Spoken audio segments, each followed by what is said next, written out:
தாவேகாவை காட்டி திராவிட முன்னேற்றக் கழகத்தை மிரட்டுகிற முயற்சியில் காங்கிரஸ் ஈடுபடுகிறதோ என்கிற சந்தேகம் திமுகவுக்கு ஏற்பட்டது.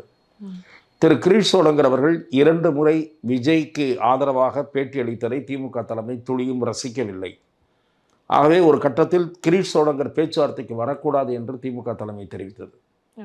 ஆகவே ரொம்ப கசப்புணர்வு அதிகரிக்கக்கூடிய சூழல் உருவான நேரத்தில் திரு செல்வ பெருந்தகை, திருமதி கனிமொழி, திரு ப. சிதம்பரம் ஆகியோரெல்லாம் முயற்சி எடுத்த பிறகு திரு மல்லிகார்ஜுன கார்கே அவர்களிடம் இந்த கருத்துக்கள் திமுக அதிருப்தியாக இருப்பது பற்றிய கருத்துக்கள் தெரிவிக்கப்பட்டன.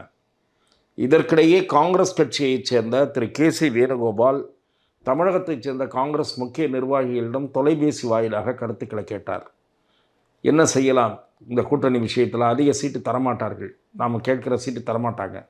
முதல்ல 41நாங்க, அப்புறம் 35க்கு இறங்கி வந்தாங்க. கடைசியில் பார்த்தா அவங்களால 30 கூட அச்சீவ் பண்ண முடியல.